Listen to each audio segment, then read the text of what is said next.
Hello, my dear sisters and brothers. Welcome to Catholic SG Radio. My name is Andriacha. Today with me is Aaron Pang, and Aaron's still a new face here on Catholic SG Radio. But this is the bright side. And today, the bright side usually actually invites our sisters and brothers in Christ to share their faith and their hope stories that glorify God in their lives, as well as the work that they've been called to do. Now, a survey in 2018 asked about 5,600 Singaporeans or so for their perceptions and attitudes towards dementia, which is actually becoming quite a healthcare issue for our aging population here in Singapore. And the findings of the survey conducted earlier jointly by the then Alzheimer's Disease Association and the Singapore Management University show that 3 in 4 persons with dementia feel rejected and lonely. And 1 in 2 also reported that they feel ashamed of their own condition, citing stigma as the main reason. And clearly, we have to change the way people think, and we have to educate and connect with them a little bit more so that their perceptions and attitudes will change towards those who suffer from dementia. So today in our studio, we welcome Jason Foo. So Jason is the CEO of Dementia Singapore to Catholic SG Radio. So Jason, you were in banking and financial services for many years, and you were also on the board of Alzheimer's Disease Association for 22 years before you took on the role of CEO in 2012. Yeah. Yes. Wow. So how did you, tell us, Jason, how did you get involved with the Alzheimer's Diseases Association then, and which later became Dementia Singapore in 2021? Yes, correct. Well, I think for me, it was God's plan 33 years ago. I think He had planned it. As I look back, I think that was the plan He had done for me, because generally I'm not someone who will jump into something, straight away. I will ponder over it. I'll worry about it. Right. So He set this up for me 33 years ago. He connected me with this group of doctors who set up this organization, Alzheimer's Disease Association, it was called then. Right. I told the doctors I don't know anything about dementia. I'm an accountant by training. They said, no, don't worry, because we know about the disease. We need someone with your skill sets to come in and help the organization with the accounting and the books and all that. So I said, okay, fine, I'll give it a try. I said, but if you think it doesn't work, then, I'll move on. So they said, yeah, okay. And so I joined them, and then they put me on the board and made me a board member, called me a treasurer because of my experience. Function. Right, yeah.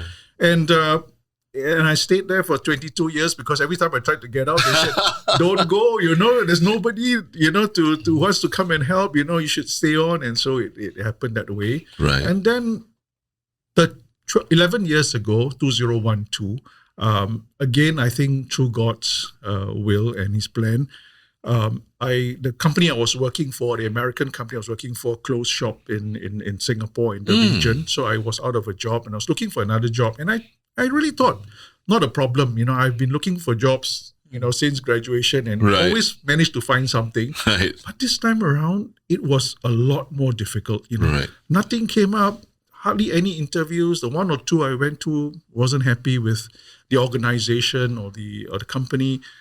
And then suddenly this board of directors turned to me one day at a board meeting and says, hey, would you consider coming to work in charity, in our organization? And, we will, because I think we have grown so much, we really need an extra pair of experienced senior person to come in and help run it. Right. So I said, wow, this is a big change for me, because I've never thought about crossing over to this sector. I said, but since I don't have anything to do now, I can just give it a try. But I said, if it doesn't work out after 1 or 2 years, I will start looking for a job again. And once I stepped in, I realized that it was a lot more meaningful than what I used to do in banking and finance.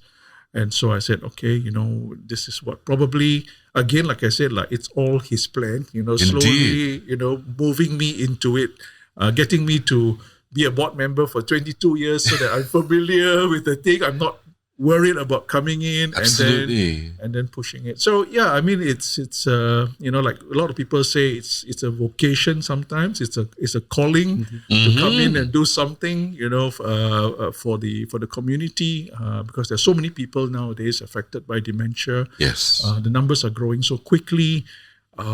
So much to do that I think we need all hands on board to do this. Yeah. They are truly blessed to have you.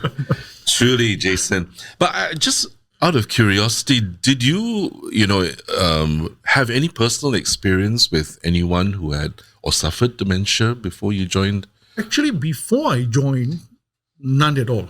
But when I was actually the CEO, my dad, in his last 3 or 4 years of his life, actually was affected by dementia. Right. And so, in a way, I was glad I knew what to do, and tried to advise my mom and the family members, what we should do with that and all that. So, in a way, again, like I said, it was a plan, right? I mean, put me in the job, and then dad had dementia, and so I could help him a little bit, and then he passed on. So, yeah, that was it. But before joining, totally no idea about dementia at all. You see how God plans things, huh? Wow, that's amazing.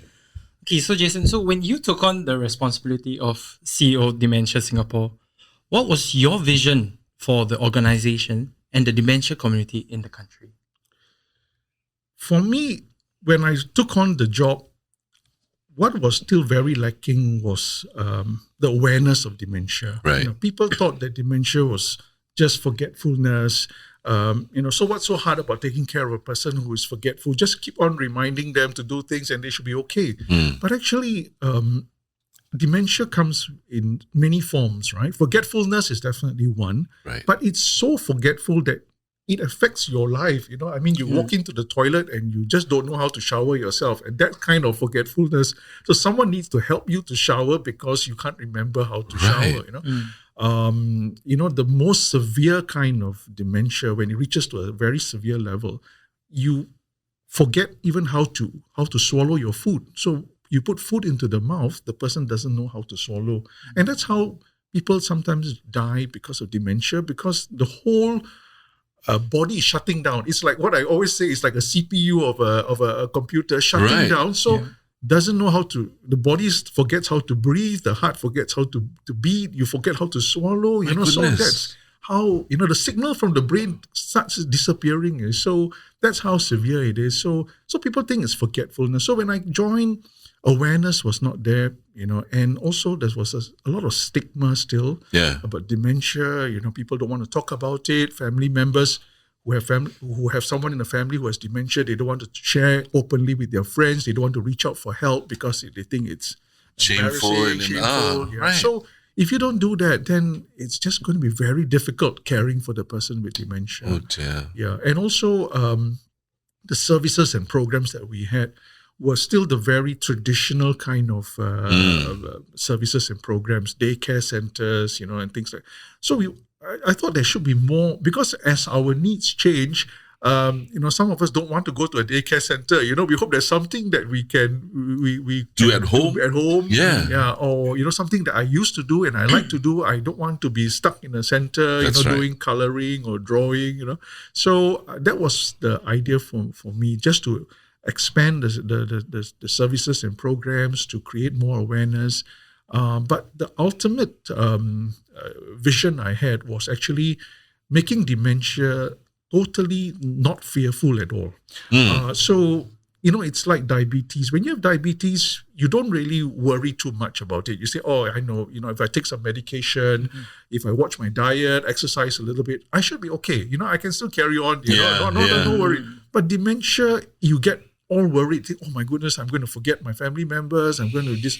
So I just want to make sure that one day when you have dementia, just with the support that you can get from outside, with all the awareness in the community and all that, you can still carry on living a meaningful and purposeful life without, having to isolate yourself at home and be stuck in. So that's my vision. So Jason, we mentioned earlier that Dementia Singapore was used to be known as Alzheimer's Disease Association.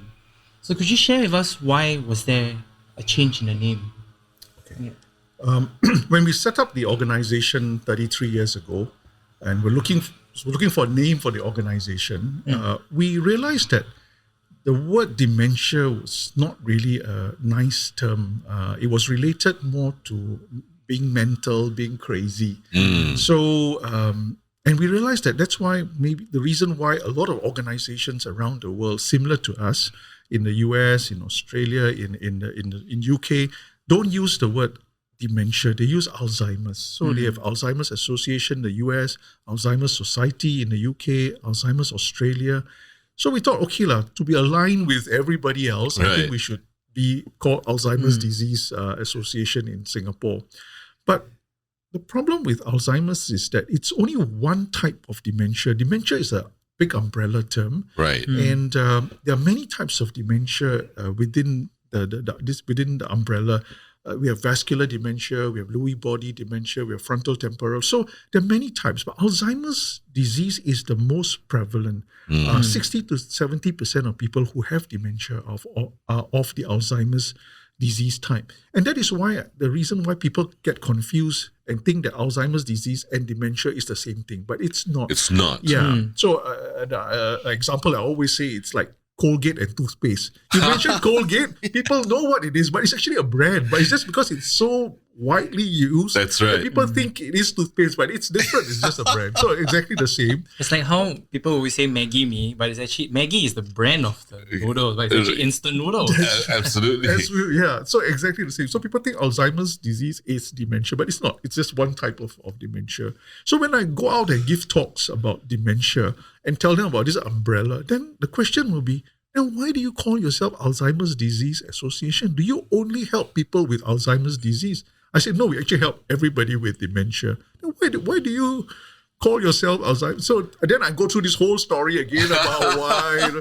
So in 2021, we actually converted or moved our organization from a society to a company limited by guarantee, which is what a CLG, which is what a lot of organizations are moving towards. Right. And when you are a CLG, you're a company. So you can't really use the word association because you're Alzheimer's Disease Association. So you have to drop the word association. So then we thought, then we had to have a name change. And since we're doing a name change, then we might as well then move towards dementia, because now dementia is acceptable, it's an acceptable term. Right. And actually, other countries are also starting to move from Alzheimer's to dementia. Okay. So like Australia today is called Dementia Australia, no longer Alzheimer's Australia. So Right. then we went through this whole name change process and we thought, Dementia Singapore seems like a very appropriate term for us. Indeed. And that's why we changed the name. Yeah. That's great. Oh, I've learned something. Definitely, for sure. Yes. I just want to ask you, Jason, what sort of challenges do individuals and families go through or experience when a loved one is diagnosed with dementia? Like I say, a lot of people think that dementia is only forgetfulness, as I mentioned earlier. It's actually more than that, right? So there are some behavioral changes that come with the condition. Not everybody has the similar behavioral change, but like I say, you can find someone who is quite reserved and quite quiet to suddenly become very vocal, very aggressive, and it's a change, yeah. So we have seen that, and family members struggle with that, and some of them become violent as well, and they start hitting people, and because they sometimes don't remember the family members, they don't even know who these people are staying with them, they can actually lash out at you if you stop them. So I have a caregiver who told me that the dad wants to keep going out, but every time he goes out, he gets lost, he falls, and he comes back all hurt. And they can't keep going out with him because he wants to go out like 3-4 times a day. And so you can accompany him once or twice, but not the whole day. That's right. So they lock the door and stop him from going out. And because he can't get out, he becomes angry. So he actually hits the family members because they are stopping him from going out. Right. And so they don't know how to cope with that, And they said if you're a child, you can tell the child, you cannot go out, and they can't do anything about it. But this is an adult man with Yes. who can actually hit you if you stop him or her from doing something. So that's where the caregivers struggle with some of these behavioral changes, and also the stages of dementia. You have early, moderate, severe stage of dementia. Early stage still quite okay because they are just a bit forgetful, a bit of behavioral changes, but still manageable. But as they get to the moderate, severe, and when they forget things, they don't even recognize family members, don't recognize the spouse, then it becomes even more challenging. So every time when people with dementia move towards the moderate to severe stage, the caregiving becomes more taxing, more demanding. And that's when caregivers start to burn out if they don't have any support. And also, I think a lot of it is acceptance of the condition. It's emotionally draining as well. Yeah. And a lot of caregivers keep on saying, no, it's fine, we can cope. But actually, it gets worse and worse. And then after at one stage, you will just give up, So it's good that you get caregivers get help early, learn about how the caregiving can be better managed, know a lot more about the condition, how it will progress over the years, and be prepared for it, know where to look for support and help, and sometimes some rest and respite, because if not, you just burn out. You just need to recharge as well. Absolutely. A lot of caregivers feel very guilty when they do their recharging or go away on their own to take some rest. Yeah. But you need that, or else you just can't carry on. Absolutely. So, so you did mention getting assistance and all that. So how do families access help for their loved ones who are suffering from dementia? Actually, nowadays,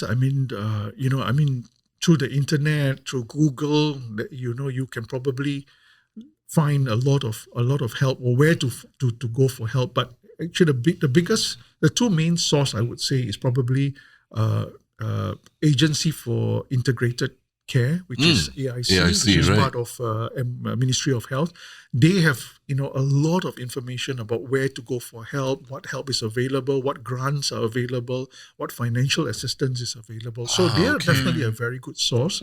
But secondly is probably us, Dementia Singapore. I mean, if you directly come straight to us, go to a website, you can find a lot of information. Right. In fact, recently we created a Dementia Hub, we call it, which is just a portal of a resource database, information database, where you can find so many things and about the condition, and it's categorized into three categories. Four categories: one for person with dementia, one for caregiver, one for someone who's working in the healthcare who needs to handle people with dementia, and the general public. Right. So if you're a caregiver, you go in there, you click caregiver, then it'll lead you into all the type of information that you would need as a caregiver. Right. How to do caregiving, what do you need to know, what do you need to prepare yourself. And if you have certain struggles, like my person with dementia won't sleep at night, he sleeps during the day and he's fully awake at night, what do I do? And then we have some tips and advice for you. So there is definitely help available, but like I say, there's still a lot of people who don't know how to look for it. And so that's where, as an organization, we are trying our very best to create that awareness and to direct them to help where it's needed. Wow. And that is an ongoing process. It is. It's going to continue, right? So, sisters and brothers, if you have just joined us today on The Bright Side, we have Jason Foo, who is the CEO of Dementia Singapore, who is sharing with us right now about dementia in Singapore and the challenges individuals and families face when a loved one is diagnosed with dementia. Okay, Jason, since you mentioned about you mentioned programs, and then you've got this Dementia Hub. Are there some key programs that you might like to take this opportunity to highlight for our listeners or viewers? Sure. I think, like I mentioned, Andre, we have the traditional programs and services, the dementia daycare, caregiver support, and all that. But recently we came up with a mobile app membership called CARA, C-A-R-A.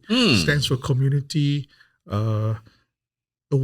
assurance, rewards, and acceptance. But basically, what we want to do is create a membership where people with dementia and the caregivers can sign up as a member. There are benefits for being a member, as Right. well as there is a whole a lot of information that can be made available to you once you're a member. Right. We really hope that more people will be members of our CARA membership, because we realize that, currently there are about 100,000 people with dementia in Singapore. Number is going up to be about 150,000, very shortly in the year Wow. 2030. That's what the prediction is. Right. So with that kind of number, and sometimes when we look at ourselves and say, Dementia Singapore, how many people with dementia do we really know and connect with? And Right. it's probably around about maybe 10, 15,000. But where are the rest of them? They must be helped by somebody else, or Yeah. maybe stuck at home with no help at all. So one way is to try to get them to be members, so that we have a whole database of where these people are and what help do they need. Right. So we are really promoting this CARA, and the Ministry of Health and AIC is very supportive of this, because Wonderful. then we have a proper record of where people with dementia are, what kind of help do they currently have and may need in future, and how to reach out to them, basically. Yeah. Wow. So now again, I just want to ask you, you spoke about caregiving earlier on, and it's true that many caregivers do burn out. Are there special programs also that you organize for caregivers, specifically caregivers of dementia patients? So we have caregiver support group meetings where we bring the caregivers together to share their stories. Right. What we do provide is we try to actually care for their persons with dementia separately. Like how parents go for a meeting and then the kids That's right. That's so right. that they feel not burdened about or guilty about leaving the person with their family member with dementia at home, or leaving them in the care of somebody else. Right. So we actually help them do that. Oh, that's wonderful. We also have what we call an elder sit program, where if a caregiver can actually ask for an elder sitter, which is somebody that we would pay to go into their home and spend about 2 or 3 hours engaging the person with dementia, so that the caregiver can then leave and go and run some errands or take a break. That's right. Yeah. So we do have some of this, but yet I think the respite and rest that caregivers need is still not enough. I think more can still be done to help them, find that kind of rest, and yet not feel guilty that they are leaving behind their caregiving responsibilities. Yeah. I think it's very difficult. It's very, very difficult. My wife works in SG Enable, and so she is very much part of the group that looks at caregiving. And it's been a concern for, I think, many groups as well, that caregivers, as you said, feel this sense of guilt. And when they do that, they don't take care of themselves, and little do they realize that they are themselves diminishing in their own health and their own capacity to actually look after their loved one. So these are the things that the caregivers actually need to be taught as well. Yeah, and so, I mean, I think it's a vicious cycle, but thankfully you all have these programs, and thank you for sharing for that, because, it's a lot of people still don't know, as you said, and still, it's always the guilt issue that is the biggest problem. Correct. Yeah. Okay, so, we're now a community with a rapidly aging population. So are we as a nation and society doing enough to help those who suffer from dementia? I think in Singapore, I must say that, the government has been really quite supportive and focused on dementia. I'm very grateful for that. In fact, comparing to our neighboring countries, I think we are quite far ahead in terms of dementia care. But there's still a lot to be done, I think, because like we talked about before, awareness, stigma is still there. So I think we can still work on it, but I'm glad that at least there's quite a lot of focus on it here. The needs of the people with dementia and their caregivers are still always changing, right? Yes. And so what we have today, we need to be changed. So that's why we constantly need to work on it. The elderly of today compared to the elderly of in the next 10 years, the needs are different, right? Absolutely.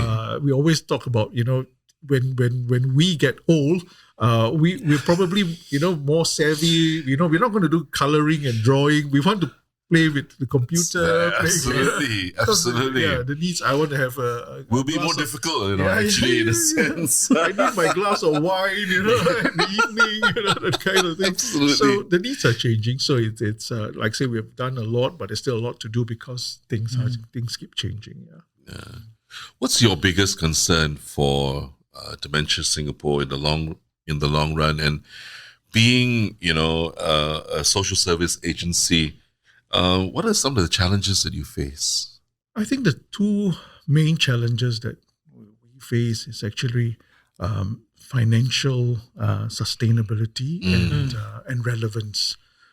So we need to be constantly relooking and evaluating our programs to be relevant. Like I say, needs are changing, so we just need to keep finding new ways to support people with dementia because their needs are changing. So we have to constantly look at our programs and see what else can we do, what other gaps are there. That's being to keep relevant. And because we are a charity relying on donations, we have government grants to help us, but it's not enough to pay for everything. So we need to find donations and do fundraising, and that worries me because fundraising is such a difficult thing. It is. Yeah. So really grateful to my fundraising team for having to find new ways to get donors to come on. And it's not something that you do once, but it's year in, year out, right? The same thing. And I always share that we don't have a product to sell. So and we don't have a service to sell. So it's not like you're a company that you're selling a product. You just come up with iPhone 15, iPhone 16, iPhone 17, new product, and start selling it. Or if you're a bank, come up with new services that you can sell. We have nothing to sell. People are just giving it to us to help us, Correct. So we have to find some ways to make it meaningful for them to give as well, so that they feel that, I'm giving, but yet, there's some meaning, some benefit that I'm also getting. So we're creating, because companies have CSR programs. That's right. And we give them some publicity about their donation so that they can talk about it and things. So it's a constant challenge to find ways to make the donors feel as though that it's really worthwhile giving. So your team must be really quite well oiled to be able to come up with different ideas. Yes. In every year. My goodness, wow. Yeah. Okay.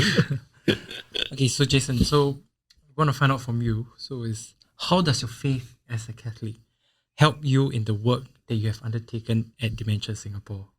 And has your faith been challenged at any point?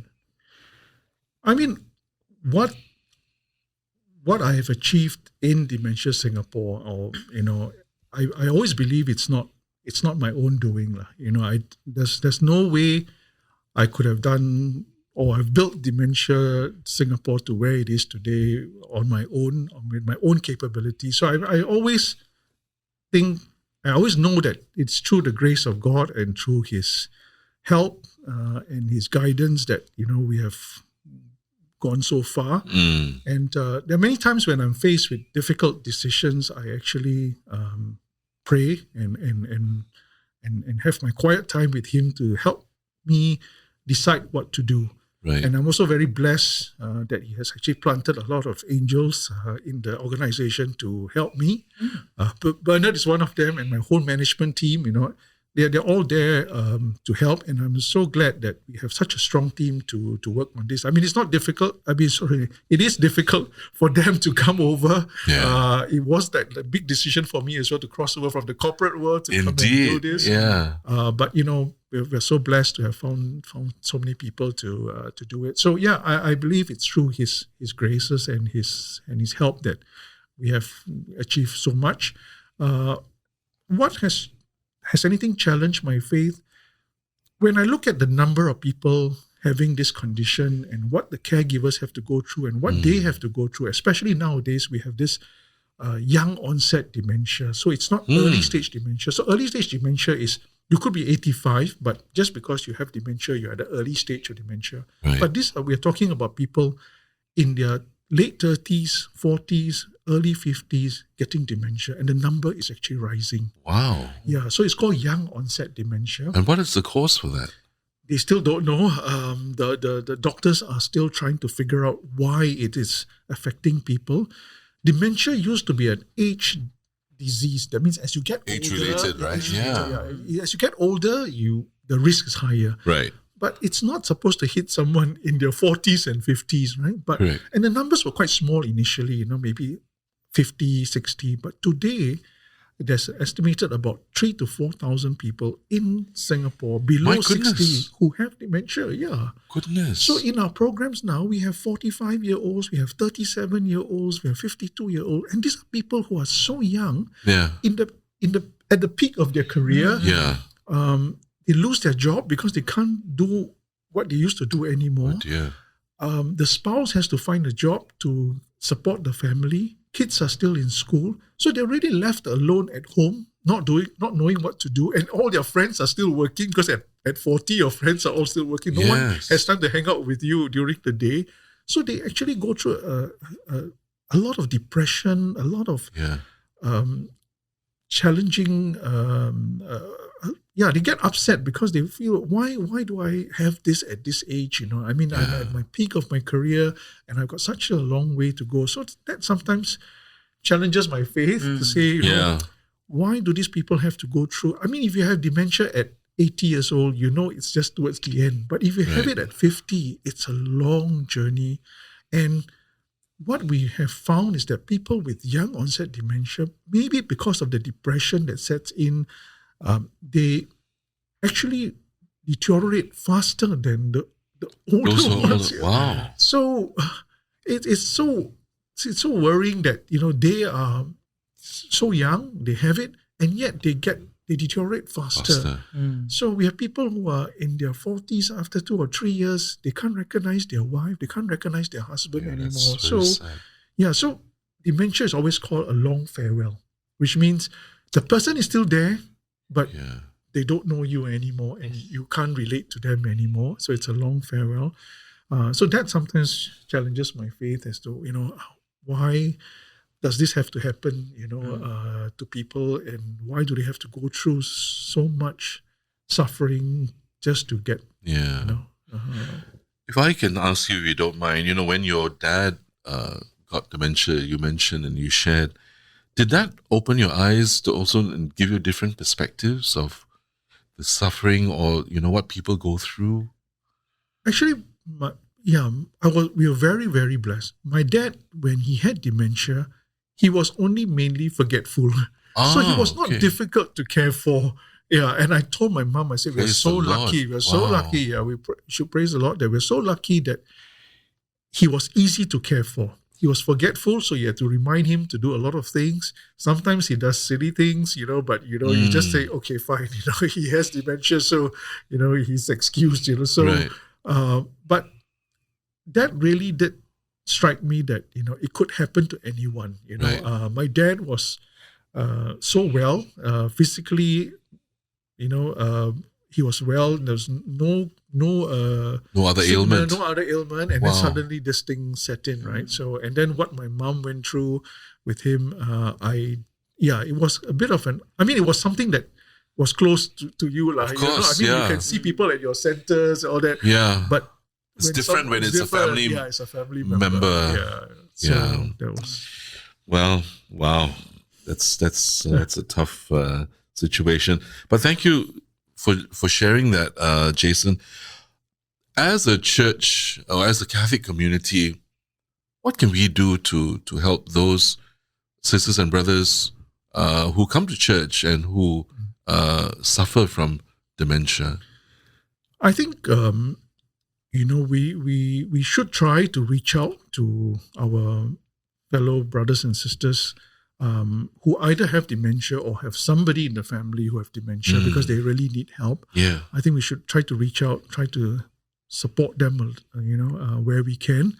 But what we did actually, Andre, is that we had worked with one Catholic church, St. Ignatius Church, because the church premises are quite empty during the weekday, and we are very also blessed that in churches we have a lot of volunteers who are retirees who have time on their hands and want to do something, right? Yeah. So they're available.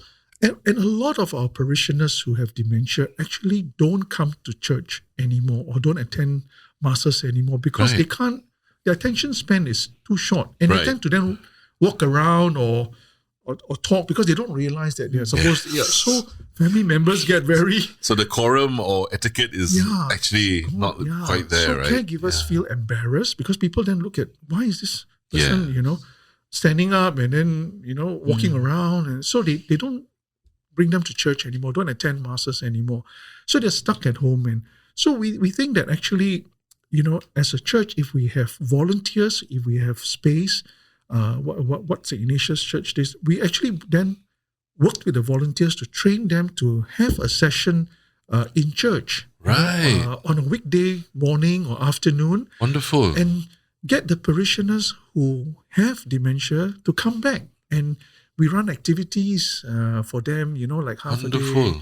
And because we are church-based, we can bring our spiritual dimension into the activities. Into the activity, yeah. Wow. And it's amazing. People with dementia, they may be very forgetful about their recent memory is not there. Right. But when you start singing old hymns, you start saying the prayers, they know it all. They can remember everything. Fantastic, huh? Yeah. So that's what, and when we did that with St. Ignatius Church,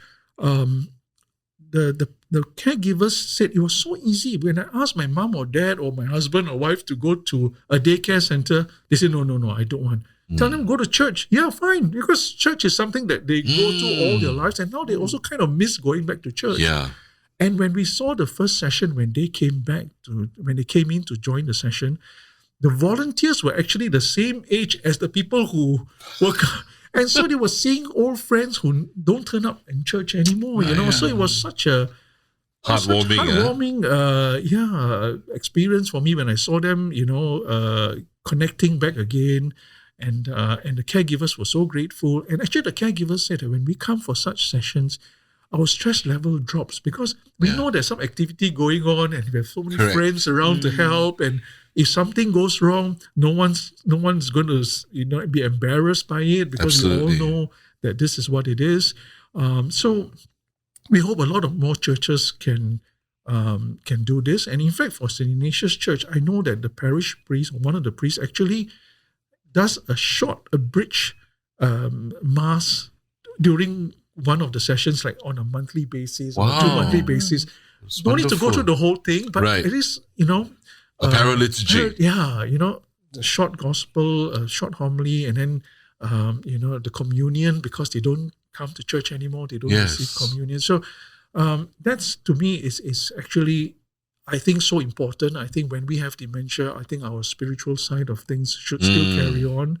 I think that, it will help. It will help us, and it will help the caregivers as well in a way to get through this difficulty. So we hope more churches will be open to such, sessions, and Dementia Singapore will be willing to definitely come in and help and train. So they just need to contact you or Dementia Singapore straight away. Yeah, we'll train you and we'll handhold you and make sure that you know what to do. And we're just hoping that more of this can be. That is wonderful.